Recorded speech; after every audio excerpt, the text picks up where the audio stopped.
Si en janvier dernier, c'était le jet d'idées autour d'une carte blanche pour le futur écoquartier Sénator, hier, la firme Domus Architecture et Design a pris ces idées et les a concrétisées en deux scénarios structurés qui se ressemblent mais divergent notamment au niveau de la préservation du territoire, du nombre d'unités de logement, de la mixité des bâtiments et autres. Un premier scénario propose 204 logements, dans l'autre, c'est 227 unités. Ce soir, on sent l'enthousiasme de la population. Tu sais, je pense que les gens étaient très participatifs, que ce soit pour la période des kiosques, même quand il y avait des petites questions pour venir préciser puis bien comprendre les scénarios qu'on a expliqués. Puis c'est vraiment le fun. Puis là, c'est rendu notre quatrième visite maintenant sur le territoire, déjà depuis le début du mandat. Puis ben, on sent qu'on connaît aussi un petit peu plus la vision de la population. Effectivement, recruter une entreprise qui se prête au jeu là, totalement.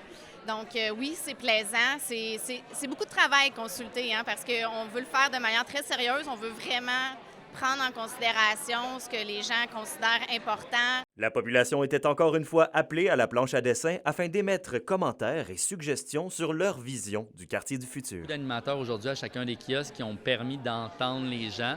On continue aussi d'avoir un formulaire en ligne où on regarde les images qu'on a présentées aujourd'hui.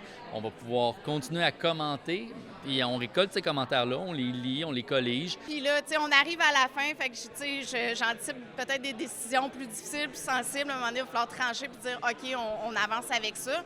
Oui, parce qu'un plan final doit être remis à la ville au mois de juin. Et pour ce qui est du début des travaux de construction des unités, bien ça ne sera pas avant 2027.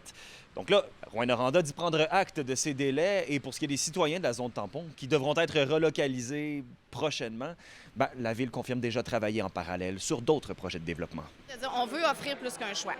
Donc, où sont les secteurs de développement potentiels? Les gens qui sont intéressés par le secteur sénateur, bien effectivement, c'est pas pour tout de suite, là. Moi, j'assure le lien aussi avec le ministère des Affaires municipales qui est impliqué dans la relocalisation et la fonderie.